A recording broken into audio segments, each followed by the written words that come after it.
আজকে দেখি ডাব রেখাইতে ডাবের ভিতরে ইঞ্জেকশন মেটতেছে। গাড়ি খোদা কোন দেশে আছে? হ্যাঁ, কি বাঙালি কত মারাত্মক কিনা চিন্তা করে। শিশুদের আইসক্রিম বানায়, যদি আপনি দেখেন তাহলে বমি করবেন। আর যে ফুচকা বানায়, ফুচকা বানানো দেখলে আপনি একবারে জীবনোত্তর তওবা করবেন। বেটিরা তো ছাগলের মতো খায়। বাপরে বাপ, ফুচকার দোকান পাইলে বেটির মাথায় কাজ করে না, কেমনে খাইতে থাকি। বাপরে বাপ, ফুচকা খাইছি। ওটা যদি বানানো দেখতো তো জীবনও ওইটা হার্ট করতো, কি খাইলাম এতদিন। ফাড়া দিয়ে আমরা ফাড়ায় পরে চেটকে ইসিরি, ও ফ্যাশন করে পানি লয় না।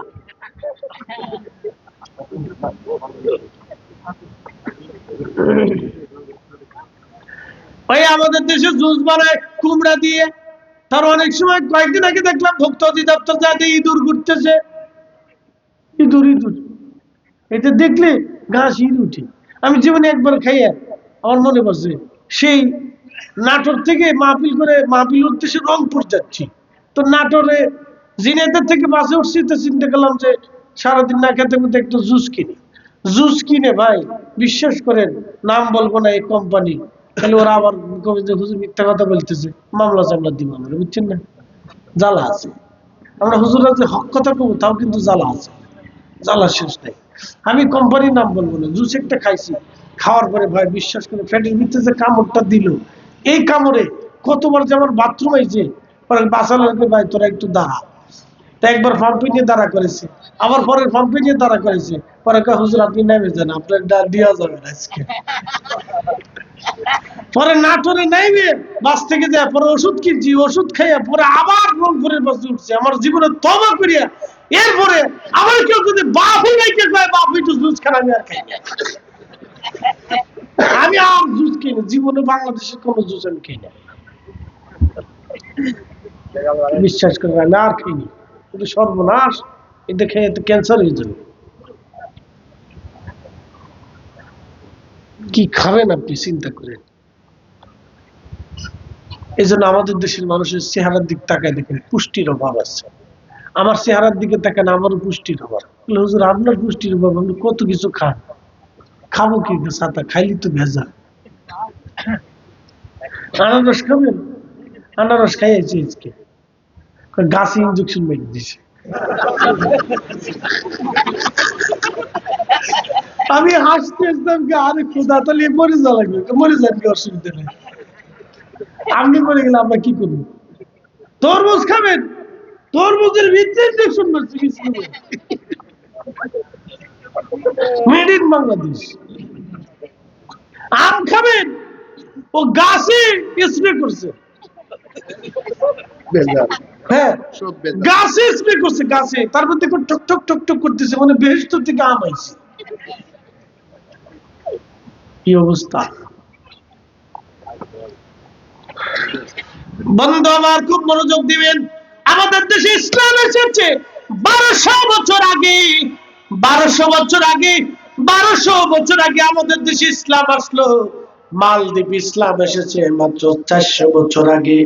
কোন টুপিওয়ালা নাই কিন্তু চুরিও নাই, কোন টুপিওয়ালা নাই কিন্তু ডাকাতি নাই, কোন টুপিওয়ালা নাই কিন্তু রাহাজানি নাই, কোন টুপিওয়ালাও নাই কিন্তু দর্শন নাই, কোন টুপিওয়ালা নাই কিন্তু খাবারে ভেজাল দেয় না, কোন টুপিওয়ালা নাই কিন্তু ধোঁকাবাজি নাই, কোন টুপিওয়ালা নাই জমি জমা নিয়ে খুন খারাপিও নাই।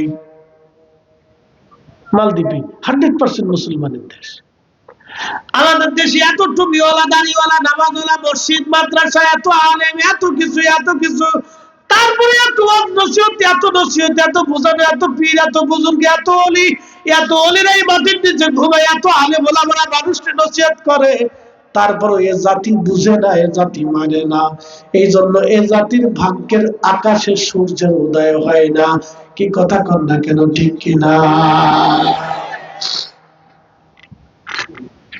আমি নবী না চিনিলাম, কি যে ভুল করিলাম, নবী না চিনিলাম, কি যে ভুল করিলাম, ভস্মে ঢালিলাম কি,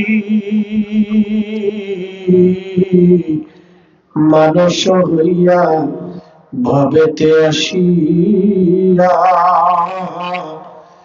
মানুষের করিলাম কি।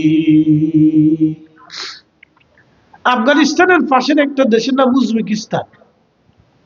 নাম কি? উজবেকিস্তান। ওরা অনেক মোটামুটি আমাদের থেকে ভালো অর্থশালী, পয়সাওয়ালা। আমার বাঙালিদের ভিসা দেয় না। চিন্তা করেন, আপনার ওরা ভিসা দেয় না, মুসলমানের দেশ, আপনার ভিসা দেয় না। আমি একটু উজবেকিস্তানের সফরে যাবো, ভিসা এখন নাই, দেবে না। বাঙালিরা ওখান থেকে যায় বলে ইউরোপ টিউরোপ কোথায় কি পলায় টলায় ডাকাতি করে কি করে না করে লেগে দেয় না। কি জ্বালা। এই যে উজবেকিস্তান, ইমাম বুখারী রাহমাতুল্লাহ আলাইহি ঘুমিয়ে আছেন, বাহাউদ্দিন নাকশবন্দ বুখারী, ইমাম মাতুরিদি, ইমাম আশআরী, ইমাম ইসফাহানি, পৃথিবীর বড় বড় বিদ্বানদের জন্ম এই উজবেকিস্তানে হয়েছে। সমরকন্দ বুখারা, সমরকন্দ বুখারা। প্রাচীনকালে ইসলাম মুসলমানরা সমরকন্দ দখল করলো। মুসলমানরা সমরকন্দ দখল করার পরে, ভালো করে শুনে নেন, মুসলমানরা সমরকন্দ দখল করলো, উজবেকিস্তান। যুদ্ধে উজবেকরা হেরে গেল, মুসলমানদের বিজয় আল্লাহ পাক রব্বুল আলামিন দিয়ে দিলেন। একটু চা দিয়ে রে, খোলা যায় না, ঠান্ডা লাগছে না? কষ্ট হচ্ছে না আপনাদের? আর একটু ওই তো নি, 10টা মিনিট, বেশি না, বেশি রাত করে আপনাদের কষ্ট দিব না। ওই চটপটি আলাদা রাগ করে চলে যেতেছে, দেখছেন? ওই দেখেন, হুজুর আর ব্যবসা নেই, যাই যা চটপটি লিয়ে যা। আর বেশি না, 10 মিনিট, 10 মিনিট, বেশি বাড়াবো না, 10 মিনিট একটা ঘটনা শুনে যা। মুসলমানদের একটি ইতিহাস শোনায় আপনাদেরকে। দেখেন মুসলমানরা কেমন ছিল সেই দিন, কত উন্নত ছিল মুসলমানরা, মুসলমানদের কত উন্নত জীবন যাপন ব্যবস্থা ছিল। দেখেন পৃথিবী সেদিন মুসলমানদের কাছে মাথা ঝুঁকাইত। এই উজবেকিস্তান, সমরকন্দ মুসলমানদের দখল এসে গেল। সমরকন্দ মুসলমানরা দখল করার পরে, সমরকন্দ যখন মুসলমানরা দখল করলো, মুসলমানরা সমরকন্দ দখল করার পরে এই সমরকন্দের যিনি ধর্মগুরু ছিলেন, খ্রিস্টানদের পাদ্রী, তিনি খলিফা বরাবর একটা চিঠি লিখলেন। চিঠির মধ্যে লিখলেন, খলিফা, আমরা জানি মুসলমানদের যুদ্ধের একটা নীতি আছে, কিন্তু আপনার সেনাবাহিনীর প্রধান আমাদের সমরকন্দ দখল করেছেন, আতর্কিত হামলা করে আমাদের এলাকা তিনি দখল করে নিয়েছেন। কিন্তু মুসলমানদের নীতি হলো, মুসলমানেরা 3 দিন সময় দিবে, যে শহর এলাকা আক্রমণ করবে 3 দিন সময় দিবে। 3 দিনের সময়ের ভিতরে তারা হয় আত্মসমর্পণ করবে, না হয় ইসলাম মেনে নিবে, আর না হয় জিজিয়া কর দেওয়ার পরিবর্তে তারা শাসন ব্যবস্থা চালাবে। মুসলমানদের এই নীতিতে মুসলমানরা যুদ্ধ করত। খলিফা, আপনার সেনা প্রধান অতর্কিত হামলা করে আমাদের দেশ দখল করে নিয়ে গেছে, আমরা বিচার চাই। দেখেন খলিফার কাছে বলতেছে, আমরা বিচার চাই, আপনারা অতর্কিত হামলা করে আপনার সেনা প্রধান আমাদের দেশ দখল করে নিয়ে গেছে। খলিফাতুল মুসলিমিনের কাছে বার্তাবাহক চিঠি নিয়ে আসছে উজবেকিস্তান থেকে সিরিয়াতে। উজবেকিস্তান থেকে সিরিয়াতে বার্তাবাহক চিঠি নিয়ে আসছে। চিঠি নিয়ে আসার পরে বার্তাবাহক বলল, তোমাদের খলিফা কোথায়? লোকেরা বলল, আমাদের খলিফা আছে, তোমরা চলো। খলিফার রাজদরবারে নিয়ে যাওয়ার সময় একটা বিরাট বড় মসজিদ। জিজ্ঞেস করলো, এটা কি খলিফার রাজদরবার? বলে, না, এটা আল্লাহর ঘর, মসজিদ। তাহলে খলিফা কোন জায়গায় বসে? বলে, আমাদের সাথে চলো। যেতে যেতে যাওয়ার পরে দেখতেছে একজন ব্যক্তি তার স্ত্রীকে নিয়ে মাটি দিয়ে সুন্দর করে ঘর নির্মাণ করতেছে, ঘরের দেওয়াল নির্মাণ করতেছে, ঘরের ছাদ নির্মাণ করতেছে মাটি দিয়ে। জিজ্ঞেস করা হলো, উনি কি খলিফা? বলে, হ্যাঁ, উনি খলিফা। বলে, তোমরা কি আমার সাথে বাহানা করতেছো? এত বড় মুসলিম মিল্লাতের খলিফা নিজের হাতে কি করে ঘর নির্মাণ করে। উনি আমাদের খলিফা। বলে সত্যি কি উনি তোমাদের খলিফা? বলে হ্যাঁ, উনি আমাদের খলিফাতুল মুসলিমিন। চিঠি খানা দিয়ে দিলেন, বার্তাবাহক খলিফাতুল মুসলিমিন, এই যে চিঠি আনছি সামরকন্দ থেকে একখানা চিঠি। সামরকন্দের যিনি ধর্মীয় প্রধান, খ্রিস্টানদের ধর্মযাজক, তিনি চিঠিখানা দিয়েছেন। খলিফা চিঠিখানা বললেন, চিঠির ভিতরে লেখা আছে, ওগো খলিফাতুল মুসলিমিন, চিঠি পাওয়ার পরে অবশ্যই আপনি বিহিত করবেন আমি সামরকন্দের খ্রিস্টানদের ধর্মীয় প্রধান, ধর্মীয় গুরু। আপনার সেনাবাহিনী অতর্কিত হামলা করে তারা সামরকন্দ দখল করে নিয়েছে, কিন্তু আমরা তো জানি মুসলমানদের যুদ্ধের এই নীতি আছে, এই নীতি বহির্ভূত কাজ করেছে, আমরা বিচার চাই।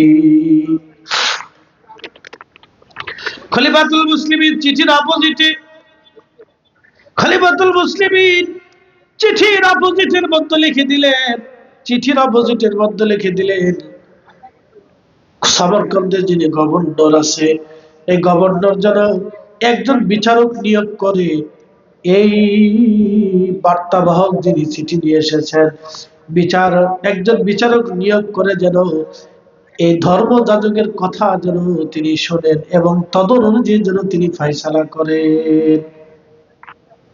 দেখেন তো, বার্তাবাহক চিন্তা করতেছি এই সামান্য কথা গভর্নর কি আর এত বড় কাজ করবে? আমরা বিচার চাইলাম, আর এত বড় মুসলিম মিল্লাতের খলিফা কোনো বিচার করলেন না। তিনি এত বড় দায়িত্বশীল ব্যক্তি। বার্তাবাহক চিঠি নিয়ে গেছে সামরকন্দে, সামরকন্দের গভর্নরের হাতে চিঠিখানা দিয়ে বললেন, খলিফাতুল মুসলিমিনের চিঠি আপনার কাছে দিলাম, পড়ে নেন। গভর্নর চিঠিখানা পড়লেন, চিঠিখানা পড়ার পরে গভর্নর বললেন, ঠিক আছে, আপনাদের ব্যবস্থা নিচ্ছি। এই কথা বলে তিনি একজন কাজী বিচারক নিয়োগ দিলেন। বিচারক নিয়োগ দেওয়ার পরে তিনি বিচারককে বললেন, আপনি বিচার ফায়সালা করেন। বিচারক এবার ওই পাদ্রীকে ডাকলেন, আপনার অভিযোগ আপনি দায়ের করেন। পাদ্রী অভিযোগ দিলেন, আপনাদের মুসলিম সেনা প্রধান আমাদের এলাকা অতর্কিতভাবে হামলা করে তিনি জমিন দখল করেছেন, অতএব ইসলামের আইন অনুযায়ী তিনি হামলা করেন নাই, আমরা বিচার চাই। বিচারক সেনাপ্রধানকে ডাকলেন, সেনাপ্রধান কাজ করে দাঁড়ালো, আপনি উত্তর দেন। সেনাপ্রধান বললেন, বিচারক, যুদ্ধ তো মূলত ধোঁকা, যুদ্ধ তো মূলত কৌশল। আমি এদেরকে যদি সময় দেই 3 দিনের, তাহলে আমি তাদের সাথে যুদ্ধ পরাজিত হতে পারি অথবা বিজয় হতে দেরি হতে পারে। সেজন্য আমি অতর্কিত হামলা করে জমিন দখল করেছি। তখন বিচারক ডাক দেয়া বললেন, শোনো হে প্রধান বিচারক ডাক দিয়ে বললেন, সেনাপ্রধান, সেনাপ্রধান, ইসলামকে ধোঁকার মাধ্যমে বিজিত হয়েছে নাকি ইনসাফের দ্বারা? বলে, আল্লাহ ইনসাফের দ্বারা ইসলামকে বিজয় দিয়েছে। তাহলে তুমি ইনসাফ না করে ধোঁকা কেন দিলা? যাও, সূর্য ডোবার আগে তুমি তোমার সমস্ত সেনাবাহিনী নিয়ে সামরকন্দ ছেড়ে দিয়ে চলে যাবা। একবার জোরে বলা যাবে কি আল্লাহু আকবার? এই সেনাপ্রধান, মুসলমানরা কি ধোঁকার মাধ্যমে বিজয় হয়েছে? বলে না। কেসের মাধ্যমে? বলে ইনসাফের মাধ্যমে মুসলমানদেরকে আল্লাহ বিজয় দিয়েছে। তাহলে তুমি ইনসাফ না করিয়া তুমি ধোঁকা কেন দিলা? যাও, সূর্য ডোবার আগে তোমার সেনাবাহিনী নিয়ে দ্রুত গতিতে সামরকন্দ ছেড়ে দিবা। চিন্তা করেন তো, বিজিত এলাকা কেউ কোনোদিন ছেড়ে দেয়? সেনাপ্রধান সমস্ত সৈন্যবাহিনীর ভিতরে ফরমান দিলেন, দ্রুত গতিতে তোমরা মুভ করো, দ্রুত গতিতে তোমরা এই অঞ্চল ছেড়ে দেওয়ার জন্য তৈরি হয়ে নাও। মুসলমান সেনাবাহিনী অস্ত্র শস্ত্র নিয়ে, যার যার মাল সামানা নিয়ে তারা দ্রুত গতিতে বের হওয়ার জন্য প্রস্তুতি নিতে লাগলো। সন্ধ্যা ঘনিয়ে আসতেছিল। মুসলমানরা বের হতে হতে হতে হতে সেনাপ্রধান সবার পরে যাবে, তিনিও রেডি হয়ে প্রস্তুতি নিয়ে সৈন্যদের জন্য অপেক্ষা করতেছিলেন। সবাই যখন বের হয়ে যায়, সবাই যখন চলে যাচ্ছে, ঠিক তখনই সমরকন্দের হাজার হাজার মানুষ রাস্তার সামনে দাঁড়ায় বলল, এ মুসলমানরা, তোমরা যাবা না। এমন একটা জাতি পেয়ে আমরা ধন্য, যাদের এত বড় ইনসাফ আছে, ন্যায় আছে, বিচার আছে, তাদেরকে পেয়ে আজকে আমরা ধন্য হয়ে গেলাম। একজন বিচারকের কথা, এত বড় মুসলিম সাম্রাজ্য যখন দেশ ছেড়ে বিদায় ছেড়ে চলে যায়, তাদের মতো এত বড় ইনসাফ আর দুনিয়াতে নাই। তাহলে আমরাও তোমাদেরকে ছেড়ে দেব না, তোমরাও আসো, এই জমিন তোমাদেরকে দিয়ে দিলাম, আর আমরাও কালেমা পড়ে মুসলমান হয়ে গেলাম। লা ইলাহা ইল্লাল্লাহু মুহাম্মাদুর রাসূলুল্লাহ সাল্লাল্লাহু আলাইহি ওয়াসাল্লাম। সেদিন সমরকন্দের হাজার হাজার মানুষ কালেমা পড়ে মুসলমান হয়ে গেল। মুসলমানদের ইনসাফ দেখে, আদল দেখে, ন্যায় বিচার দেখে সেদিন হাজার হাজার মানুষ কালেমা পড়ে মুসলমান হয়ে গেল। আজকে ৬৪,০০০ গ্রামের ভিতরে, ৬৮,০০০ গ্রামের ভিতরে তাকায় দেখেন, গ্রামে গ্রামে গ্রামে গ্রামে কোন ন্যায় বিচার আমাদের দেশে করার ঠিক মতো নাই। কি কথা কর না কেন? চেহারা দেখে, মুখ দেখে, দল দেখে, মত দেখে, ব্যক্তি দেখে বিচার করা হয়, যার কারণে বাংলাদেশে মাঝে মধ্যে ভূমিকম্প হয়। আল্লাহ রাসূলের দরবারে এক মহিলাকে ধরে নিয়ে আসছে সাহাবী। তো নবীজি বললেন, মহিলার অপরাধ কি? বলে, চুরি করছে। সাক্ষীকে? বলে, আমরা আপনার সাক্ষী, আমরা নিজেরা তার চোর অবস্থায় ধরছি। আল্লাহ রাসূল বললেন, তার হাত কেটে দাও। যেহেতু চুরি করছে, তার হাত কেটে দাও। ভালো করে শুনে না মুসলমানরা, আল্লাহ নবী হাত কাটার বিধান দিয়ে দিলেন, তার হাত কেটে দাও, যেহেতু চুরি করছে। ঘোষণা শোনার পরে সাহাবীরা অনেকে এসে বলে, ইয়া রাসূলুল্লাহ, সে সম্ভ্রান্ত পরিবারের মেয়ে, আপনি হাত কাটা মওকুফ করে দেন। নবীজি দালালি হয়ে গেলেন, রাগান্বিত হয়ে গেলেন। দাদুকে বলে, সাহাবীরা, তোমরা কি বলতে চাচ্ছ বুঝুনি? আমার ফাতেমাও যদি চুরি করতো, তাহলে আমি নবী নিজে তার হাত কেটে দিতাম। শুধু এই স্বজন প্রীতির জন্য পূর্ববর্তী জমানার বহু মানুষকে আল্লাহ ধ্বংস করে দিয়েছে, বহু জনপদে আল্লাহ শাস্তি, আল্লাহর গজব নাজিল করেছে। শোনো, কিয়ামত পর্যন্ত এইরকম যদি অন্যায় হয়, স্বজন প্রীতি হয়, ন্যায় বিচার যদি না থাকে আমার উম্মতেরা, তাহলে আল্লাহ তোমাদের উপরে গজব চাপায় দিবে। এই জন্য যে জাতির ভিতরে ন্যায় বিচার থাকে না, সেই জাতির ভিতরে খোদার রহমত বলে কিছু থাকে না। এই ন্যায় বিচার প্রতিষ্ঠিত করেছিলেন শাহজালাল আমিনী। আল্লাহর ওলিরা জমিনে এসে মুসলমানদেরকে ন্যায় শিখিয়েছেন, ইনসাফ শিখিয়েছেন। এই ন্যায় আল্লাহর ওলিরা শিক্ষা দিয়ে গেছেন। অতএব ওলিদের পথ আমাদের পথ, আমাদের পথ ওলিদের পথ। আমরা কখনো ওলিদের রাস্তা থেকে বিচ্যুত হব না।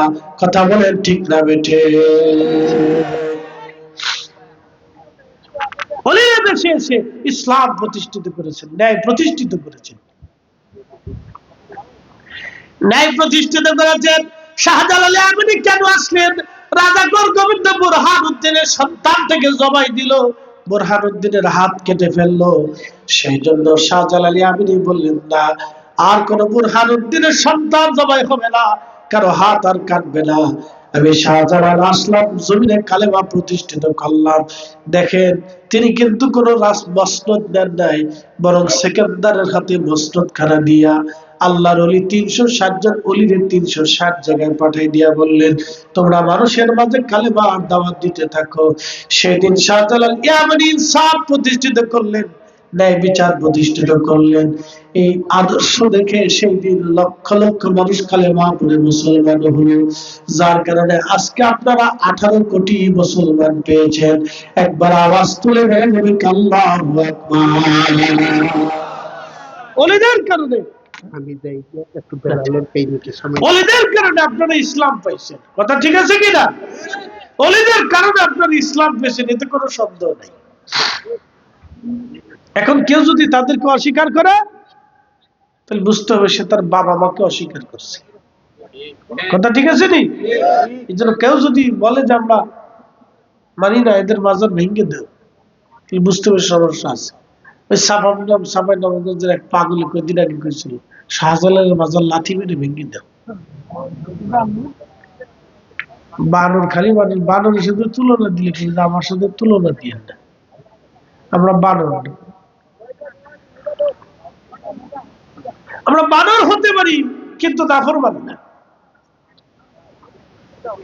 কত বড় নাফরমান আপনি চিন্তা করেন, যাকে দিয়ে ইসলাম এদেশে আসলো তার মাজার ভেঙে দিতে চায়, এটা নিকৃষ্ট। এরা যদি রাষ্ট্র ক্ষমতায় আসে তাহলে আর দেশের শান্তি খুঁজে পাওয়া যাবে না।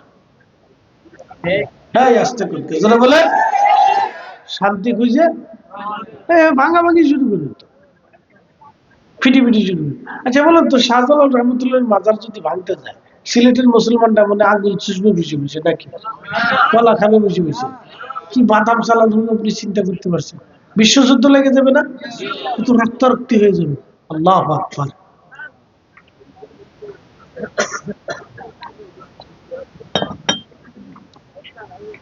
রাষ্ট্র কিভাবে চালাইতে হয় সাহাবীদের দিকে তাকাইতে হয়, বুজুর্গানের দিনদের দিকে তাকাইতে হয়। পৃথিবীতে তারা কত সুন্দর ইনসাফ প্রতিষ্ঠিত করেছিলেন, সব ধর্মের মানুষ নিরাপদ ছিলেন, তাদের আদর্শ দেখে মানুষেরা দলে দলে এসে কালেমা পড়ল। আহা, কি সুন্দর ছিল সেই দিন, কি চমৎকার ছিল সেই দিন। তাদের দরবারে হিন্দুরা এসে বসে থাকতো, বৌদ্ধরা আসতো, খ্রিস্টানরা আসতো, মাজুসিরা আসতো, শিখেরা আসতো, সবাই তাদের কাছে নিরাপদ ছিল। এই সুন্দর আদর্শ দেখে, সাপ দেখে সেদিন কোটি কোটি মানুষ কালেমা বলল। খাজা বাবা আজমিরি কি ওয়াজ করছিলেন বলেন তো? এত সুন্দর আয়োজন ছিল তখন? ছিল না।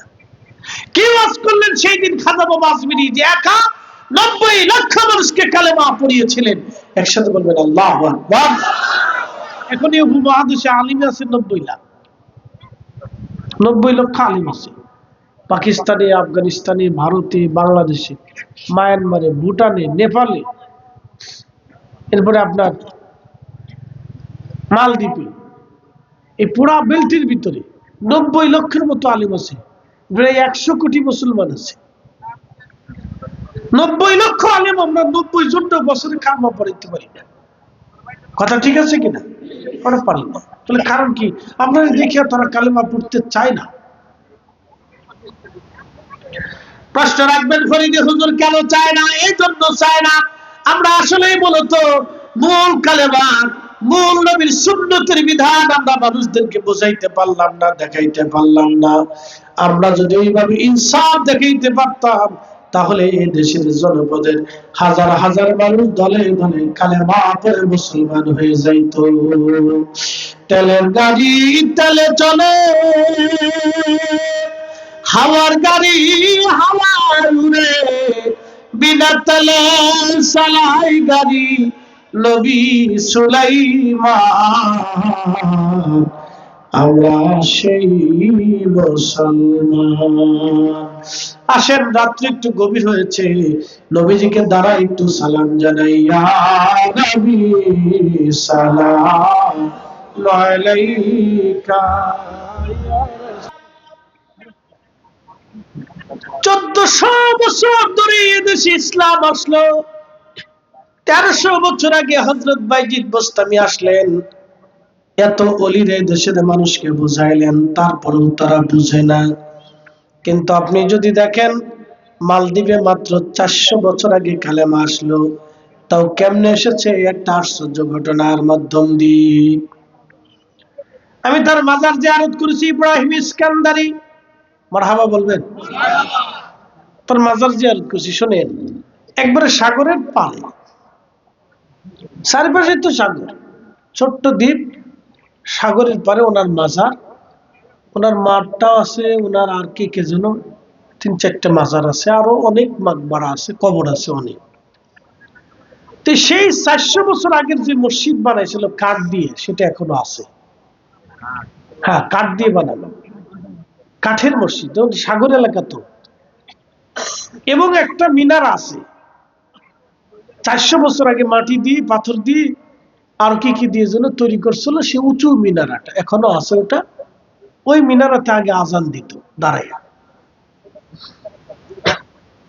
কিন্তু একটা বিষয় আমার কাছে খুব ভালো লাগছে, এই মসজিদের সামনেই, এই মাজারের সাথেই মসজিদ, মসজিদের সাথে মাজার, এই মসজিদের সামনে হচ্ছে প্রেসিডেন্ট হাউস। মাত্র ৩-৪ জন পুলিশ পাহারা দিতেছে। চিন্তা করতে পারছেন? আমাদের দেশের প্রেসিডেন্ট পাহারা দেওয়ার জন্য কত র্যাব থাকে, বিজিবি থেকে, সেনাবাহিনী থেকে, পুলিশ থাকে, আর কত কিছু থাকে না? মাত্র ৩-৪ জন পুলিশ সদস্য পাহারা দিচ্ছে প্রেসিডেন্টকে। প্রেসিডেন্ট হাউসের সামনে দিয়ে রাস্তা, প্রেসিডেন্টটা মানুষের সাথে হাট বাজার করে, প্রেসিডেন্ট মসজিদে একসাথে নামাজ পড়ে, তেমন কোনো প্রটোকল নাই, নিরাপত্তা নাই, ১-২ জন পুলিশ তাদের সাথে থাকে। কি সুন্দর আশ্চর্য! কোনো মারামারি নাই, পিটিপিটি নাই, কি সুন্দর মতো তারা চলতেছে, ব্যবসা বাণিজ্য করে খাচ্ছে। এই মসজিদের ভিতরে নামাজ পড়তে গেলাম, খুব সুন্দর কাঠ দিয়ে বানানো প্রাচীন কালের সেই নকশাগুলি এখনো আছে। ৪০০ বছর আগে ইব্রাহিম ইস্কান্দারি রহমাতুল্লাহ আলাইহি এই মসজিদ তিনি নির্মাণ করেছিলেন। ইস্কান্দার থেকে ব্যবসার উদ্দেশ্যে ইব্রাহিম রহমাতুল্লাহ আলাইহি রওনা দিলেন সাগরের পথে। সাগরের প্রচন্ড ঝড়ে তার জাহাজখানা ডুবে গেল।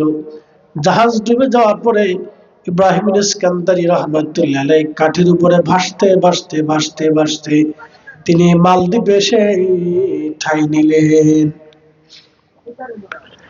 এই মালদ্বীপে ঠাঁই নেওয়ার পরে তিনি এসে দেখতেছে শত শত হাজার হাজার মানুষরা মন বেজার, তাদের খাওয়া দাওয়া নাই, মুখে হাসি নাই, আনন্দ নাই, উৎসব নাই।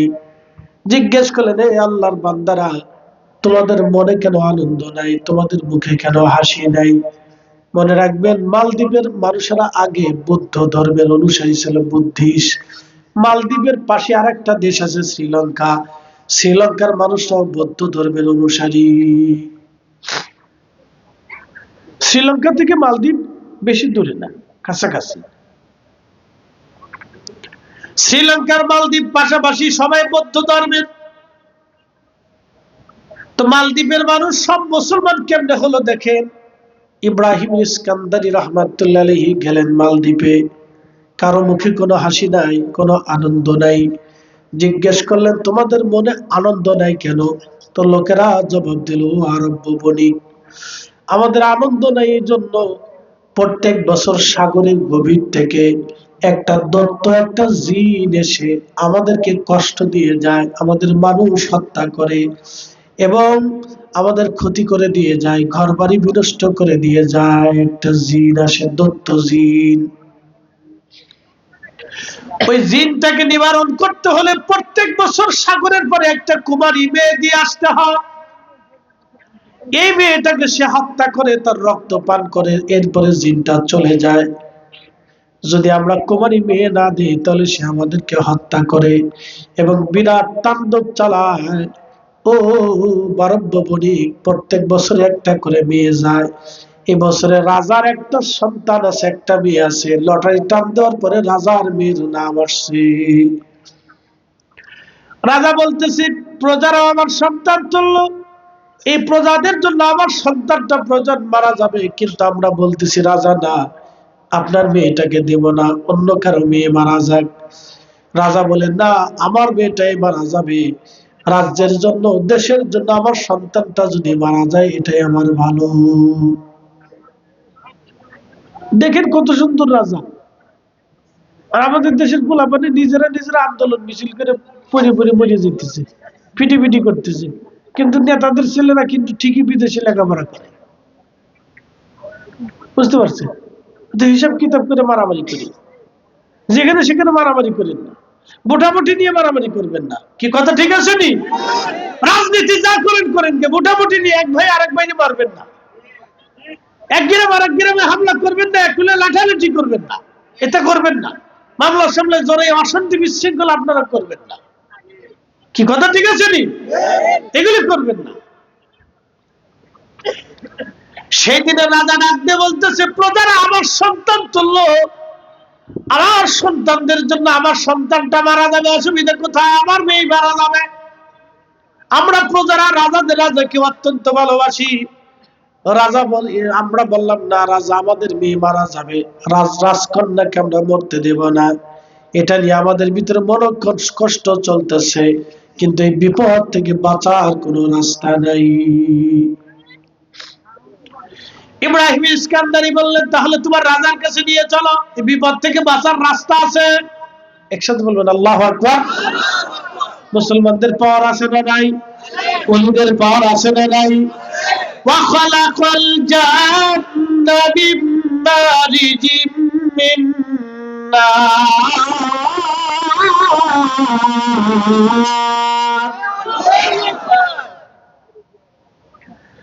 আল্লাহ জিনদেরকে সৃষ্টি করেছেন আগুনের শিখা থেকে। জিন আগুনের শিখা থেকে আল্লাহ তৈরি করেছেন। পৃথিবীতে বড় বড় জিন আছে। সুলাইমান আলাইহিস সালামের রাজ দরবারে বিরাট দত্ত দানব দানব জিন আসতো। রানী বিলকিসের সিংহাসন আনার জন্য নবী সুলাইমান আলাইহিস সালাম প্রস্তাব দিলেন, কে আছো? রানী বিলকিসের সিংহাসন তোমরা আবার রাজ দরবারে নিয়ে আসবা। ক্বালা ইফরিতুম মিনাল জিন। জিনদের ভিতরে যে ইফরিত ছিল, বড় জিন, শক্তিশালী জিন, দত্ত জিন। এই দত্ত জিন ডাক ডাকে, সুলাইমান, আমি পারবো রানী বিলকিসের সিংহাসনে রেখে এনে দিতে, আপনার রাজ দরবারে হাজির করতে। দত্ত জিন, ক্বালা ইফরিতুম মিনাল জিন্নি আনা আতিকা বিহি ক্বাবলা আন তাকুমা মিন মাকামিক।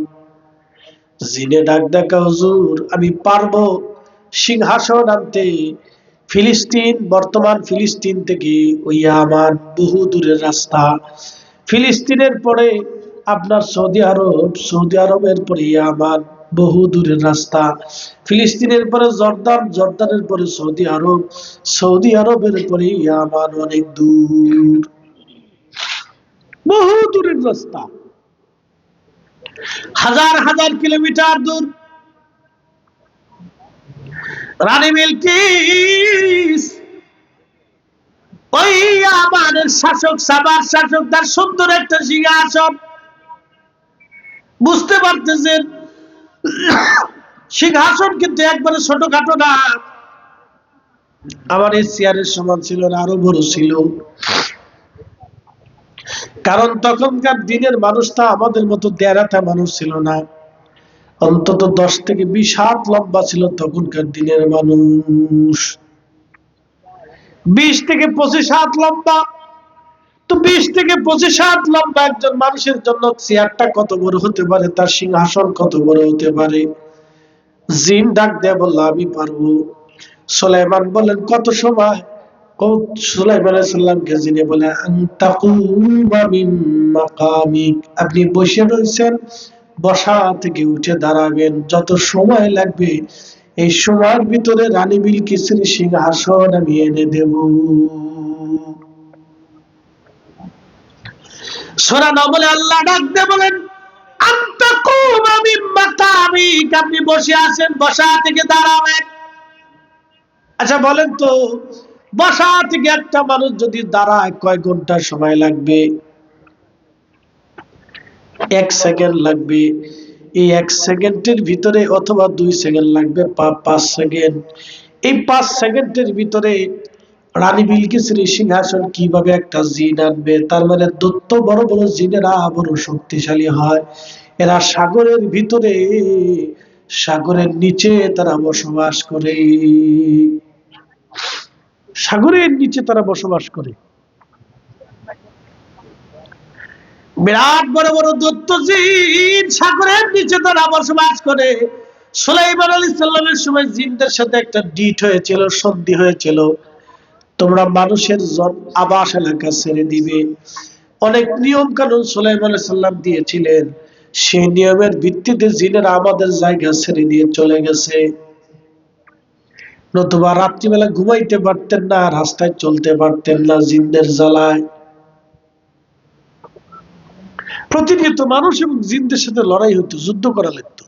সুলাইমান আলাইহিস সালামের সময় সুলাইমান তাদেরকে পরাজিত করে তাদেরকে ডিট করে দিয়ে গেছে, তোরা এই এলাকার ভিতরে থাকবি, তোরা এই এলাকার ভিতরে থাকবি, মানুষের সাথে তোরা ক্ষতি করতে পারবি না, আর যদি করিস তাহলে মানুষ তোদেরকে ধরে নিয়ে যাবে, মেরে ফেলবে, কিছু করতে পারবি না। সেই ডিটির উপরে এখন আছে, কিয়ামত পর্যন্ত সেই ডিটির উপরে জিনেরা চলতে হবে বাধ্যতারা, কিছু করার নাই। তাদেরকে সীমানার ভিতরেই আল্লাহ রাব্বুল আলামিন বাধ্যতা করে রাখছে, নতুবা আপনি ঘুমাইতে পারতেন না, পিঠের সামনে উঠিয়ে মিলত, এত মারাত্মক ওরা। তখন দত্ত জিন বলল, আপনি বসা থেকে উঠে দাঁড়াবেন, এই সময়ের ভিতরে আমি এনে দেব।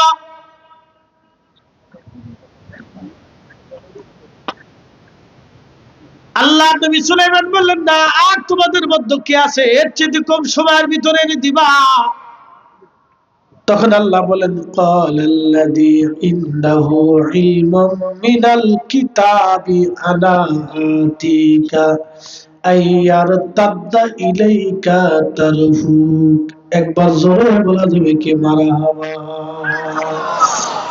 তেলের গাড়ি তেলে চলে, হাওয়ার গাড়ি হাওয়ায় উড়ে, বিনা তেলে চালাই গাড়ি নবী সুলাইমান। আমরা সেই মুসলমান, আমরা সেই মুসলমান।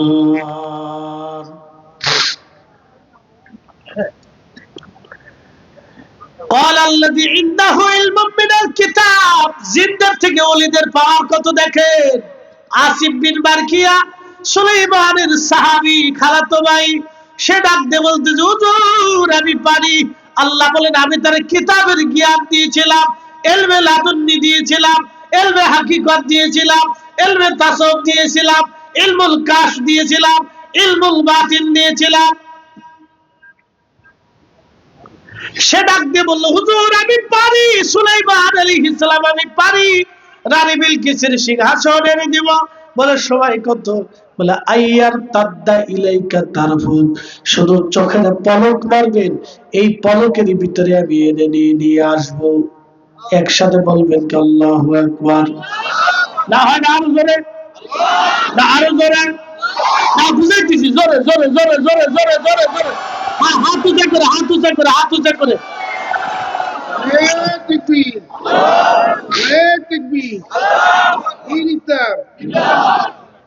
নারে রিসালাত, আহলে সুন্নাত ওয়াল জামাত।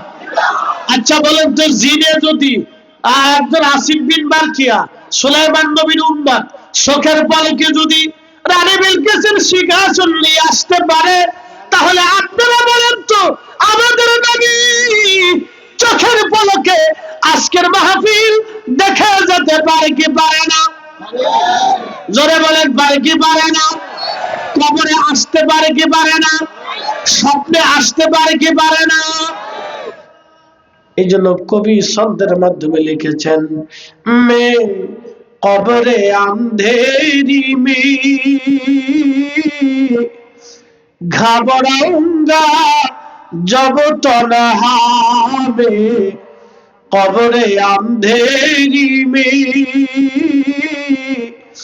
ঘাবড়াউঙ্গা জব তনহা, इमदाद मेरी करने आ जाना रसूल अल्लाह, इमदाद मेरी करने आ जाना रसूल अल्लाह। रोशन मेरी तुरबत को लिल्लाह जरा करुणा,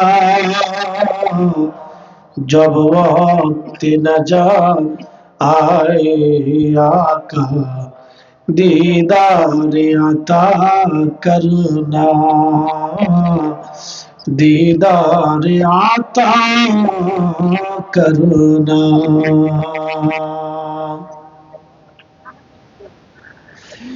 এ বীরগাঁওবাসী, সুলাইমানের স্বামী চোখের পলকে রানী বিলকিসের সিংহাসনে হাজির করে দিল। না আরো জোরে, এটা কোরআনের ঘটনা।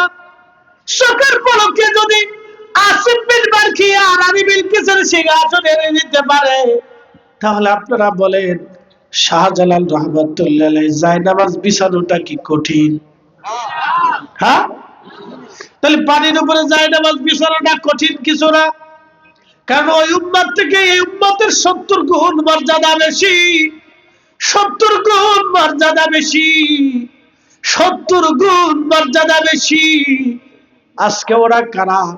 আমাদের দেশে একদল আছে বুকে হাত বেঁধে নামাজ পড়ে, ওরা বলে শাহজালাল জায়নামাজ দিয়ে সুরমা নদী পার হয় নাই, কলা গাছ দিয়ে নদী পার হয়েছিল ভেলা বানাইয়া। কেউ কি দিয়ে? আমরা তো বিশ্বাস জায়নামাজ দিয়ে, আর এটাকে কি দিয়ে? কলা গাছ দিয়ে। তা আমি কই তুই দেখছত কলা? তোর দরু কলা পর্যন্ত, তুই খাইছিস কলা, তুই মরার পরে পাবিও কলা। কথা ঠিক আছে নি?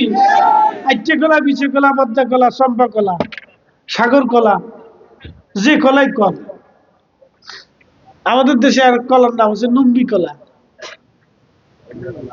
লম্বি নুম্বি, নুম্বি কলা। তা আপনাদের দেশে কি কি কলা আছে সিলেটে? সবে আসিনি তোর জীবনে কলাই দেখছে? শতার কোথাকার, ও কলা গাছই চিনছে। ওলি চিনে নাই, ওলি চিনে নাই, ও কলা গাছ চিনছে। বলদে বলদে দেশ গেছে বুঝে ভাই, আসলে বলদ না, নাফরমানিতে দেশ বুঝে গেছে। কথা ঠিক আছে না? বেঈমানে দেশ বুঝে গেছে। আপনি বুঝেন সুলাইমান আলাইহিস সালামের উম্মত ফিলিস্তিনে বসে চোখের পলকে রানী বিলকিসের সিংহাসন সুদূর ইয়ামান থেকে নিয়ে চলে আসছে। আচ্ছা বলেন তো, ইরানে ক্ষেপণাস্ত্র ছুটছে, ইরানের ক্ষেপণাস্ত্র ইরান থেকে ইসরায়েল পর্যন্ত যাইতে কত সময় লাগছে বলতে পারবেন? ঘন্টায় কত কিলোমিটার বেগে যায় একটা ক্ষেপণাস্ত্র?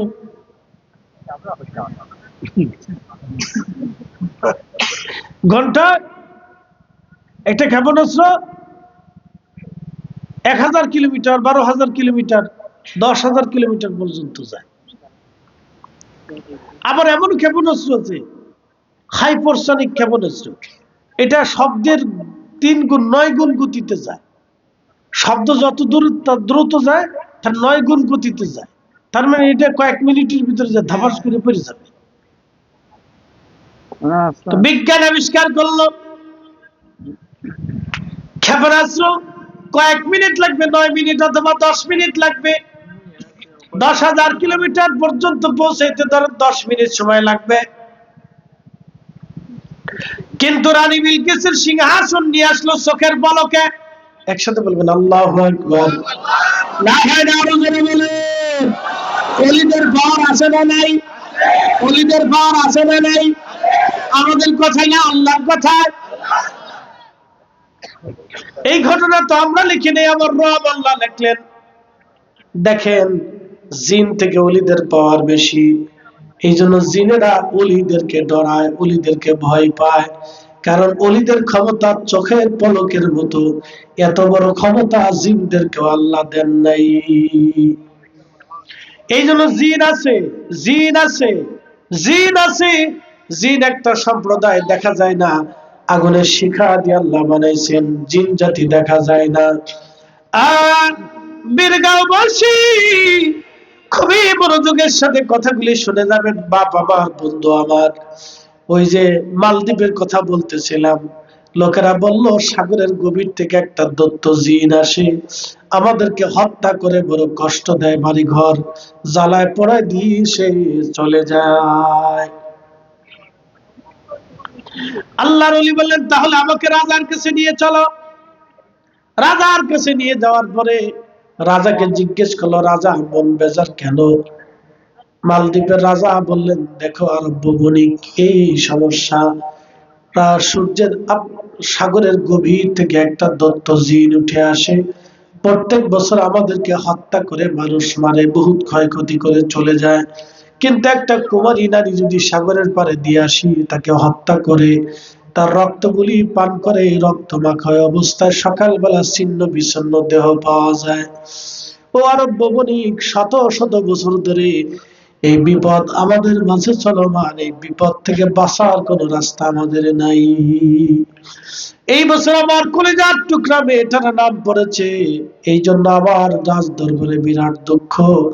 প্রজারা আমার বাবার মতো ভালোবাসে, প্রজাদের মনেও অত্যন্ত খারাপ, আমার কলিজার টুকরা মেয়েটা মারা যাবে।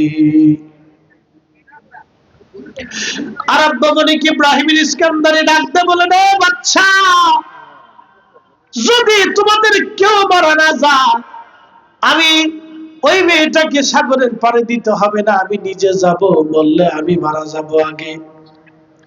তোমরা রাজি কিনা? বলে কি করে সম্ভব? বলে জিন কোনদিন আর এই জমিনে আসবে না। বলে এটা কি করে সম্ভব? বলে হ্যাঁ, তোমরা তোমাদের মেয়েটাকে ঘরে রাখবা, আমি নিজে সাগরের পাড়ে ওই দিন উপস্থিত থাকবো, যে দিনটায় দিন যে জিন আসে। বলতেছে ঠিক আছে। বলে ইব্রাহিম ইস্কান্দারি বললেন, এ বাচ্চা, কিন্তু শর্ত আছে একটা, যদি জিন চলে যায় কোনোদিন না আসে, তাহলে বলো আমি যে ধর্মের অনুসারী তোমরা কি সে ধর্ম মানবে কিনা? আমি যে কালামের অধিকারী তোমরা সেই কালাম মেনে নিবে কিনা? আমি যে ধর্ম মানি তোমরা সেই ধর্ম মানবে কিনা? সেই দিন রাজা বলল, হ্যাঁ ইব্রাহিম ইস্কান্দারি, যদি জিন চলে যায়, বিপদ থেকে আমরা বেঁচে যাই, তাহলে অবশ্যই তোমার ধর্ম আমরা মেনে নেব। দেখে যান, তার মাজার আমি জিয়ারত করছি, খুব ভালো লাগছে, টাইলস দিয়ে সুন্দর করে তার মাজার বানায় রাখছে। আর আমরা বাংলাদেশে খালি ভাঙ্গা ভাঙ্গি করবার চাই, ভেঙ্গে ফেলে দাও, ভেঙ্গে ফেলে দাও। হ্যাঁ, নাম দিছে আবার তৌহিদি জনতা।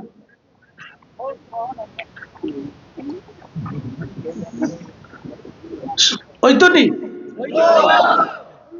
ওই তো নি, 1.5 ঘন্টা কিন্তু হয়ে গেছে। ওই তো নি, ওই তো, ওই তো, তারপর ঠান্ডা হয়ে যাচ্ছে, লাগতো না? আচ্ছা ঠিক আছে, বুঝছেন, কিন্তু পরে কিন্তু ধরলে আমি মামলা করবো যে আপনার তারপরও খাতে চাইনি, আবার লইছেন কেন? আচ্ছা ঠিক আছে, অসুবিধা নেই, রাত যতই হোক, রাত 3টা বাজে তাহাজ্জুদের সময়, একসাথে কোন আল্লাহু আকবার। ومن الليل فتهجد به نافلة لك عسى أن يبعثك ربك مقاما محمودا।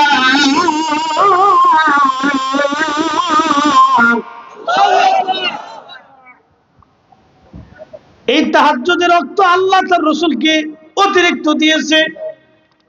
চিনি সারা দিয়ে চা দিয়ে ঠান্ডা লেগে গেছে, দিনে জ্বর আছে, তো আল্লাহ কদ্দুর একটু মাফ করছে, উভয় ছিল কিতা করতে পারিস কি,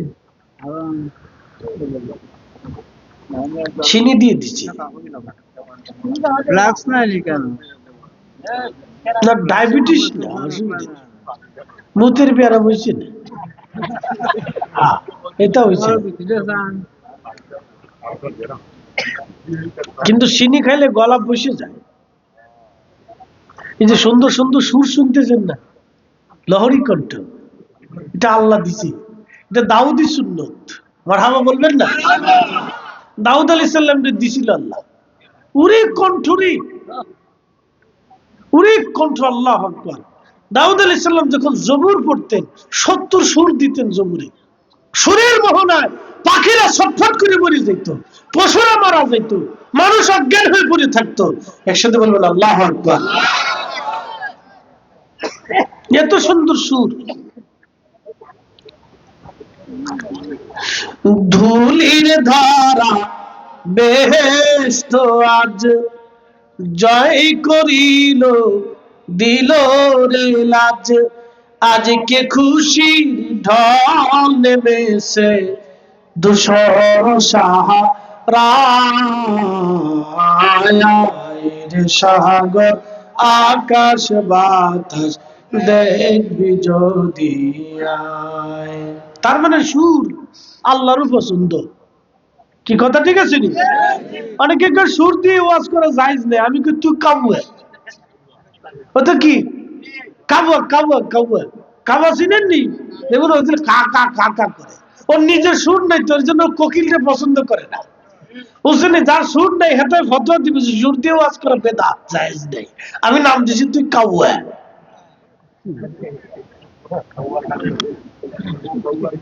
এটা বাসা আসেনি, মরে গেছিনি, মরে ভালো শতান।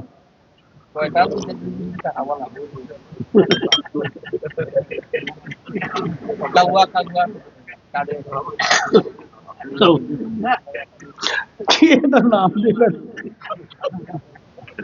আল্লাহ, দেখ আল্লাহ হেদায়েত করে, দোয়া করি আল্লাহ মাফ করে দিই। আমরা তো কারোর জন্য বদদোয়া করতে পারি না, কিতা করতাম? যদি বদদোয়া করতাম তাহলে ঠাডা পড়তো, কথা ঠিক আছে, তাহলে গজব পড়তো, গজব। হ্যাঁ, খুব মনোযোগ দিয়ে কথাগুলি শুনে যাবেন হাজিরিন, ভালো করে শুনে যান। আল্লাহ তাহাজ্জুদের রক্ত নবীকে দিয়েছেন অতিরিক্ত, তাহাজ্জুদের অনেক দাম। নবীজির কাছে সাহাবীরা এসে বললেন, ইয়া রাসূলুল্লাহ, কোন সময় দোয়া কবুল হয়? নবী বললেন, জওফুল লাইলিল আখির, শেষ রাতের দোয়া, তাহাজ্জুদের সময়কার দোয়া কবুল হয়, এখনকার দোয়া কবুল হয়ে যাবে। দুবুরুস সালাতিল মাকতুবা, ফরজ নামাজের পরে দোয়া করলে কবুল হয়ে যায়।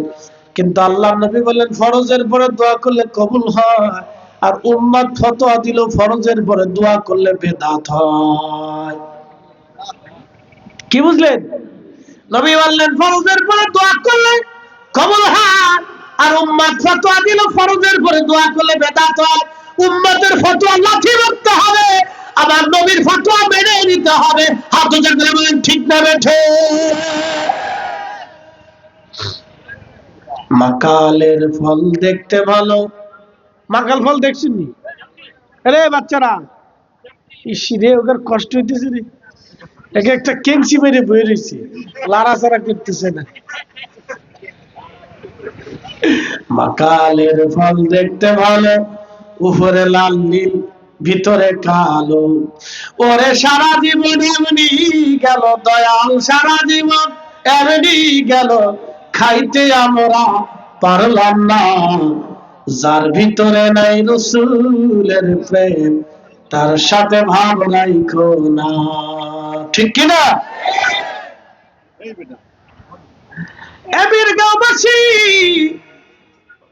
ইব্রাহিম রাহমাতুল্লাহ আলাইহি বলেন, রাজা আমি যাব। রাজা বলেন ঠিক আছে যা।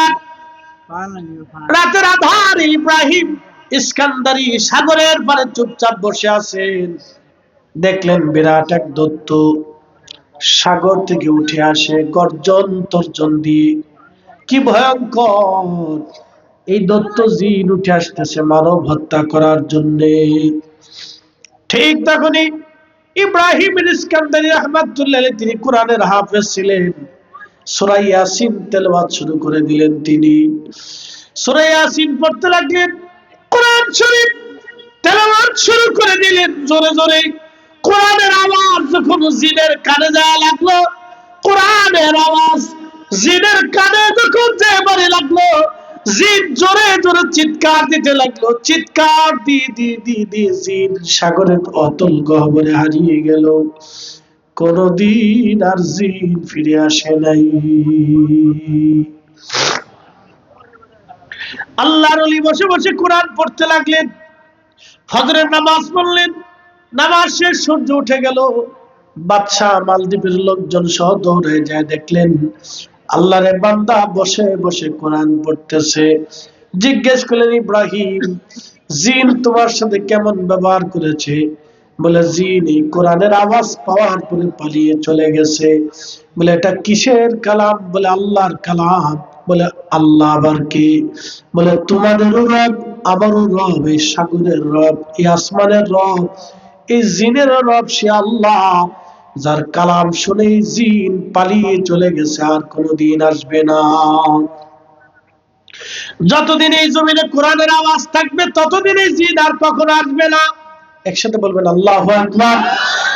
এই জন্য মাগরিবের নামাজের সময় প্রত্যেক যতটা দ্বীপে মসজিদ আছে, প্রত্যেকটা মসজিদের মাইকের সাউন্ড বক্স যদি চালায় দেওয়া হয়।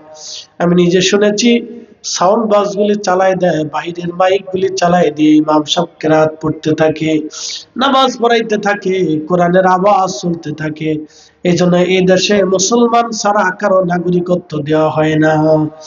ইব্রাহিম ইস্কান্দারি বললেন, যতদিন পর্যন্ত কোরআন তেলাওয়াত চলবে জমিনে, ততদিন পর্যন্ত জিন আর কোনোদিন ফিরে আসবে না। এই বিপদ আর তোমাদের মাঝে কোনোদিন আর আসবে না।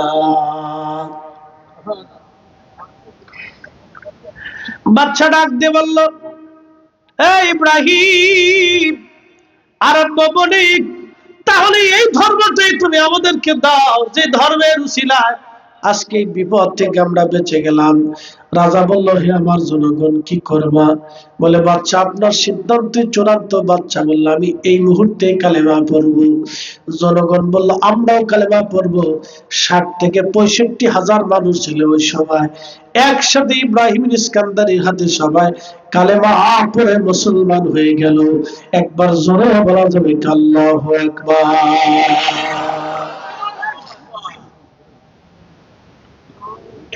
এরা মুসলিম, এরা মুসলিম, এরা মুসলমান। পৃথিবীর যেখানে ওলিরা গেছে, আল্লাহ ইসলাম সেখানে ওলিদেরকে দিয়ে পাঠাইছে। আল্লাহ ইসলাম ওলিদেরকে দিয়ে পাঠাইছে। কিন্তু আফসোস, আমরা ওলিদের রাস্তা ছেড়ে দিয়ে আজকে শয়তানের রাস্তা আমরা ধরে বসেছি, ওলিদের রাস্তা আমরা ছেড়ে দিয়েছি। মাকালের ফল দেখতে ভালো, উপরে লাল নীল ভিতরে কালো। ওরে সারা জীবন এমনি গেল দয়াল, সারা জীবন এমনি গেল, খাইতে আমরা পারলাম না। যার ভিতরে নাই রাসূলের প্রেম, তার সাথে ভাব রাইখো না। ঠিক কিনা?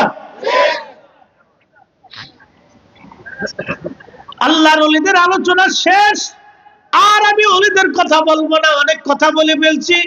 কোরআন থেকে ওলিদের মর্যাদার কথা, কারামতের কথা বলেছি, বাস্তবতা থেকে বলেছি। আমি সেই মালদ্বীপের ভিলা কলেজে মাহফিল করে এসেছি এবছরে। ওরা বলেছে, হুজুর আবার আসবেন আপনি, আবার আপনাকে নিয়ে আসবো, অনেক বড় আয়োজন করব। আগামী বছর ওরা মালদ্বীপের স্টেডিয়াম মাঠে আয়োজন করতে চেয়েছে বিরাট করে। অনেক প্রবাসী বাঙালিরা ওই দেশে যায় ব্যবসা বাণিজ্য কাজ বাজ করে। সুন্দর একটা দেশ, সাগর বেষ্টিত, দ্বীপের ভিতরে কাজ করে। অনেক বাঙালি আছে। এক বাঙালি ধরে আমরা নাস্তা বাস্তা করেছি, যেখানে গেছি বাঙালি দেখে, হুজুর আপনি? মাহফিল করতে আসছি। অনেক লোক মাহফিল শুনতে গেছিল ভিলা কলেজে। তো হঠাৎ আয়োজন, তো ওরা ভাবছে আমারে বুঝি মালদ্বীপ এলাও করবে না। আমি তো বিভিন্ন দেশে ঘোরা মানুষ, তো তো ওরা পাসপোর্ট দেখে শো করছে, ঠিক আছে, ওকে। তো যাই হোক, যুবক ভাইরা অনেক পরিশ্রম করে বাগানটা সাজাইছে। কুয়াশাও বাড়ছে, ঘন কুয়াশা আসছে।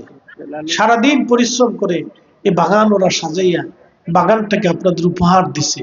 নীতি দীর্ঘ আলোচনা আপনাদের সামনে এক টানা আমি করেছি, বিরাম দিইনি। কিছু মূল্যবান কথা শুনেছি আপনাদেরকে। আজকে যে কথাটা বুঝাইতে চাইছি, মালদ্বীপ নিয়ে কিছু কথা বলতে যে বললাম, ওদের মাথায় টুপি নেই, কিন্তু ওরা নীতিতে মুসলমান, মিথ্যা বলে না। একসাথে বলবেন আল্লাহু আকবার। ওদের গায়ে জুব্বা নেই, কিন্তু নীতিতে মুসলমান। ওরা মানুষ ঠকায় না, খাবারে ভেজাল দেয় না, বিষ দেয় না, মারামারি করে না, খুন খারাপি করে না, রাহাজানি করে না। নীতিগত মুসলমান ওরা, নীতিগত মুসলমান। আমার দিকে তাকান, হযরত বেলাল কি ছিলেন? কৃতদাস। আমার এই ভাইগুলি হযরত বেলালের ওয়াজ শুনতে চাইছে। আসলে এক ওয়াজ থেকে আর এক ওয়াজে গেলে ওয়াজের লাইন ঠিক থাকে না। আমি আপনাদেরকে, ওরা শুনতে চাইছে অলিদের বিষয়ে, আমি অলিদের বিষয়ে আপনাদেরকে একবার রোমান্টিক আলোচনা শুনেছি, যেগুলো আপনারা কখনো জানতেন না। কিছু একবার ইতিহাস থেকে, বাস্তবতা থেকে আপনাদেরকে শোনাইলাম। তাহলে আপনাদেরকে আরেকটা তথ্য দিয়ে যাই। এর অর্থ হলো, বাড়িতে যদি জিনেরা উৎপাত করে, তাহলে কোরআন তেলাওয়াত করাবেন। আমার দিকে তাকান। আগের জমানার বেটিরা কোরআন শরীফ পড়তে, এখন বেটিরা ওযুই করে না। কি কথা ঠিক আছে নি? অনেক কিছু নতুন নতুন বেরিয়েছে মহিলা, কি আশ্চর্য, মাদ্রাসায় পড়া বেডি বুরকা সুরকে পরে দিয়ে টিকটিক করে এরকম। আমি দেখি হাসতে হাসতে দুনিয়াত নাই যে শতান থেকে জন্ম হইল। হ্যাঁ, মাদ্রাসায় পড়া বেডি, নাম দিছে হাফেজা কি কি যেন, মাঝে মধ্যে মোবাইল ভাইসে আসে, এগুলো দিয়ে যে টিকটক করতেছে। আমি আরে সর্বনাশ, শয়তান কোন পর্যন্ত গেছে? শয়তান কেউ আমার খালা, শয়তান এই পর্যন্ত গেছে কেউ আমার খালা। চিন্তা করেন তো আমাদের নারীরা কোন পর্যন্ত গেছে। কোরআন পড়লে হবে কি, হাফেজা হলে হবে কি, আলেমা হলে হবে কি? একটা নারী যখন টিকটকের ভিতরে এসে টিকটক বানায়া বোরকা পরেও যদি মানুষের সামনে কিছু ছেড়ে দেয়, মানুষটা দেখবে আর অঙ্গভঙ্গি দেখে যুবকরা আকৃষ্ট হবে, চিন্তা করবে না জানি বোরকার নিচে কি আছে। এই চিন্তা করে কোন যুবক যখন লালায়িত হবে, প্রত্যেকটা যুবকের লালায়িতর জায়গার গুণাগুলো ওই নারীর আমল নামায় যাবে। কি কথা কন না, ঠিক কিনা? বোরকা পরা বেডি টিকটক করে লজ্জা শরম কুত্তাই লয়ে গেছি না, কুত্তা এগার বিবেকের ভিতরে ফেসাব করে দিচ্ছি। ঘুমাইস নে, ঘুমাইস নে, জিম দিস নে।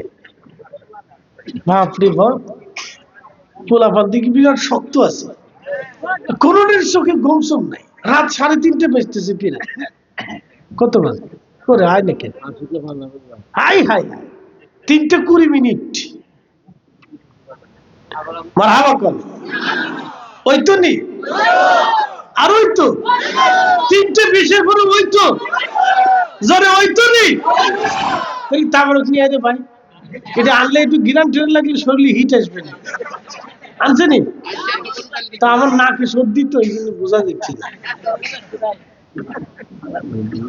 আচ্ছা, অসুবিধা নেই, আর 10টা মিনিট আপনাদেরকে নিয়ে দুটো কথা বলে শেষ করব।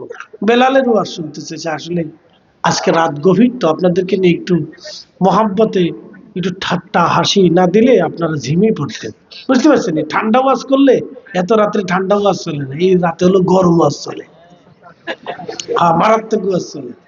গরম ওয়াজ ছাড়া এই রাতের ওয়াজ জমে না, এই জন্য আপনাদেরকে দিয়ে গরম ওয়াজ চলেছি, বুঝছেন নি? তো এই গরম ওয়াজের পরে আবার প্রেমের ওয়াজ হয় না, বুঝছেন? এটা ওই তো না, তারপরে শুনতে চাইছে, কিতা করার আছে। আমি এক জায়গায় মাহফিলে গেছি, জিকির করে নেই দিকে আমার হাদিয়া দিবার চাই না, কি যে জ্বালাত করছি। হুজুর আপনি জিকির করালেন নাকি, আমরা হাতিয়া দিতাম না, 5,000 টাকা কম দেয়। আমি কইছে কাজ। আর এক মাহফিলে গেছি, বেলালের ওয়াজ করলাম না, এই বেটা কান দিকে অস্থির করে হুজুরে টেহাই দিব না আজকে। আমি কইছে কাজ আজকে,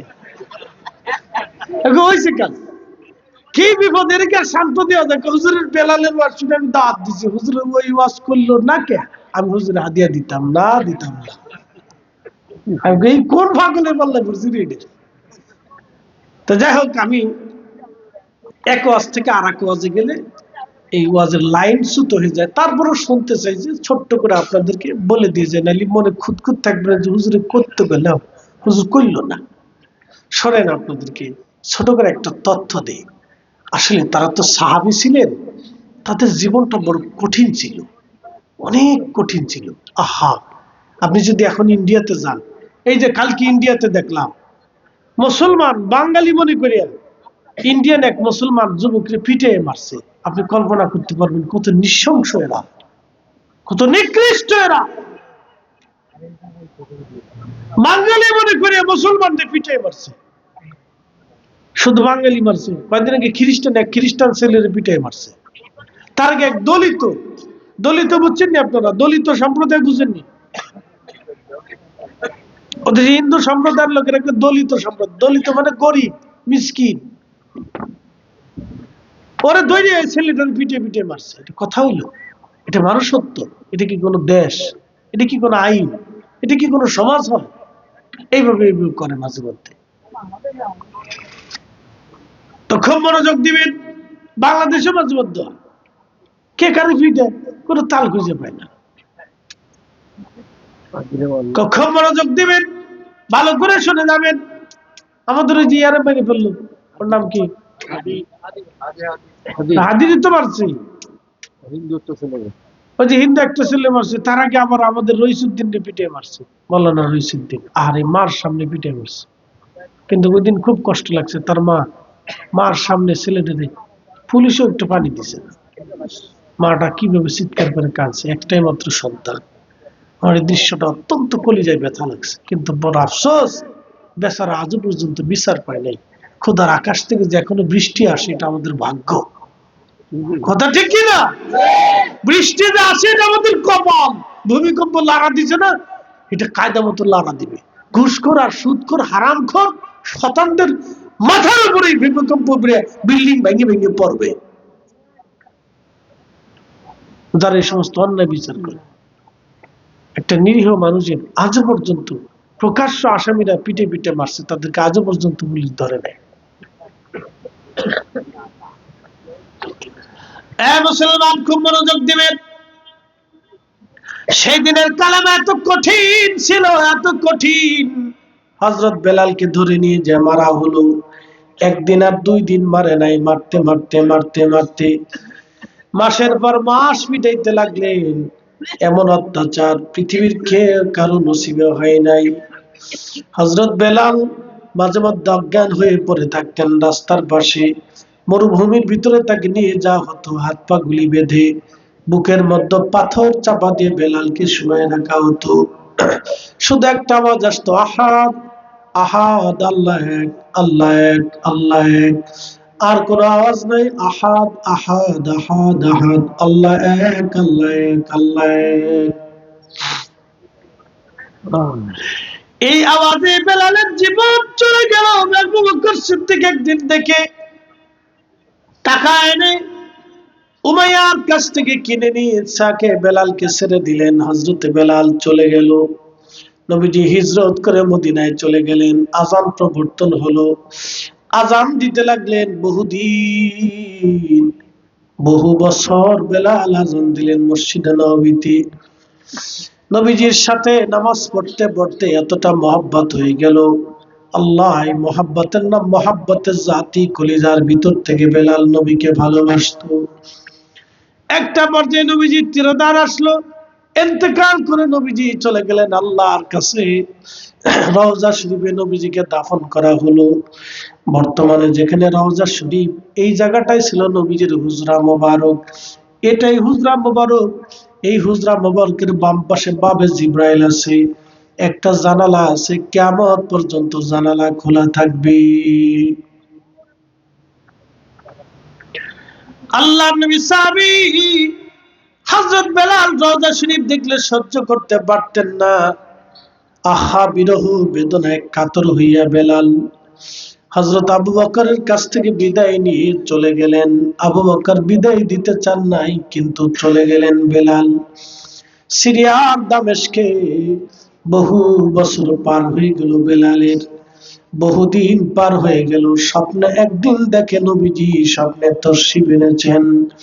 স্বপ্নে যায় নবী ডাক দিলেন, বেলাল রে, এ কেমন জুলুম আমার সাথে শুরু করছো রে বেলাল? কতদিন হলো তুমি আমার জিয়ারতে আসো না রে বেলাল? আমার জিয়ারতে আয় বেলাল, আয় আমার জিয়ারতে আয়। সব উম্মতকে নবী ডেকে দেয় না রে, বেলালের বুলন্দ নসিব। নবী ডাকতে গেছে, বেলাল আয়। কতদিন তুমি আমার রওজার পাশে দাঁড়াও না? বেলাল আসো, আমার সাথে তুমি সাক্ষাৎ করে যাও। আল্লাহ নবী বলেন, মান যারা কবরি ওয়াজাবাত লাহু শাফাআতি ইয়াউমুল কিয়ামা।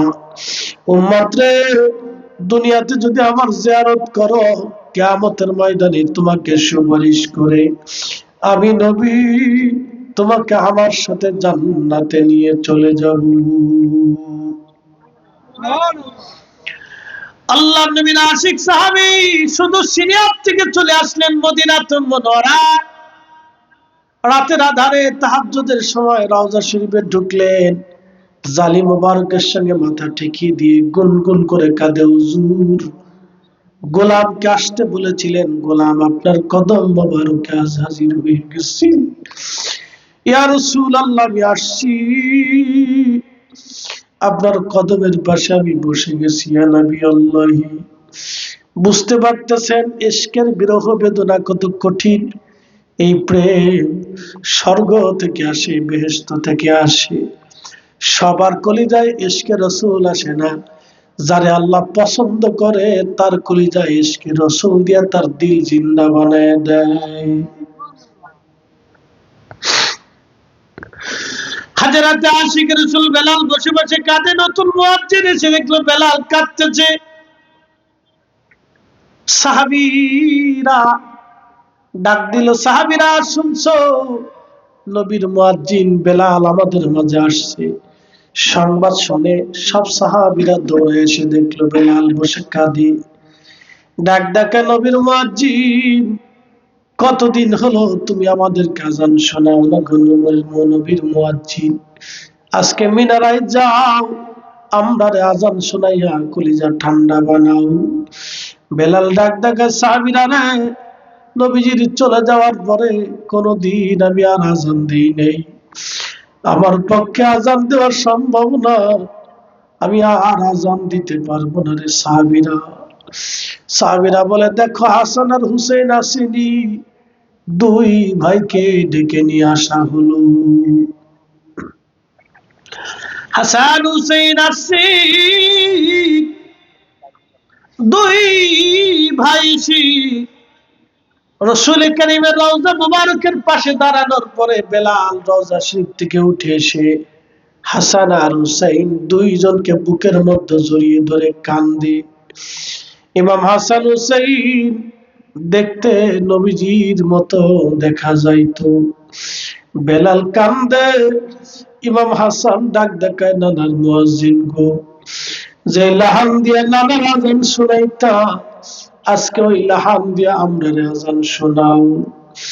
বেলাল দৌড়াইয়া চলে গেল সেই মিনারায়, যে ছাদের উপরে দাঁড়ায়া বেলাল আযান দিত। বর্ণনাচার গোত্রের মহিলা সাহাবীর ছাদ, ওই ছাদের উপরে বেলাল দাঁড়িয়ে গেল। আল্লাহু আকবার, আল্লাহু আকবার, আল্লাহু আকবার, আল্লাহু আকবার। রাতের আদানি আজানের আওয়াজ জহুদের পাহাড়ে যে বাড়ি লাগলো, মদিনার ঘরে ঘরে আজান পৌঁছায় গেল। সব সাহাবী দৌড়াইয়া দৌড়ায় বের হয়ে আসতেছে। নবীর মুয়াজ্জিন বেলাল আজান দেয় রে, নবী বুঝি ফিরে আসছে রে, রাসূল বুঝি ফিরে আসছে। বেলালের মতো আশিক যদি আমরা হইতাম, এ দুনিয়ায় নবীর দেখা পাইতাম। নবীর পাগল যখন আযান দিচ্ছে, সমস্ত সাহাবীরা ঘর থেকে, মহিলারা, বাচ্চারা, শিশুরা, যুবকরা, বৃদ্ধরা ঘর থেকে বের হইয়া রাসূলের মসজিদে নবীর দিকে দৌড়ায়। সবাই কাঁদে, নবী আসছে বুঝি, রাসূল আসছে বুঝি। বেলাল আযান দিচ্ছে, কতদিন বেলালের আযান শুনিলা, আজকে বেলাল আযান দেয়, রাসূল বুঝি ফিরে আসছে। সাহাবীরা কাঁদতে লাগলো, কেউ মাটির উপরে গড়াগড়ি দিয়ে কাঁদে, কেউ হেলান দিয়ে কাঁদে, কেউ বসে কাঁদে, কেউ দাঁড়ায় কাঁদে, মহিলারাও কাঁদতে লাগলো। সারা মদিনায় কান্নার রোল পড়ে গেছে, রাসূল বুঝি আসছে। সাহাবীরা এসে দেখলো রাসূল নাই, কিন্তু বেলাল আযান দেয়, আশহাদু আন্না মুহাম্মাদার রাসূলুল্লাহ।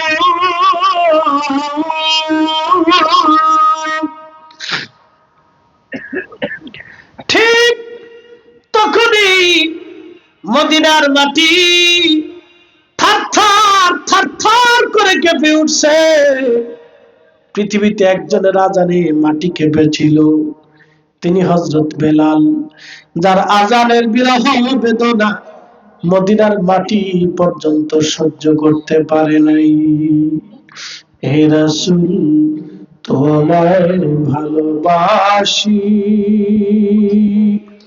অন্তর শুধু মুখে নয়, জান্নাতের আশায় নয় রাসূল, জাহান্নাম কেউ ডরি না। তোমায় পাওয়ার আশায় মন ছুটে যাই মদিনায়, তোমায় পাওয়ার আশায় মন ছুটে যাই মদিনায়, এ আশিকে দিদার দাও না, আর দূরে থাকিও না।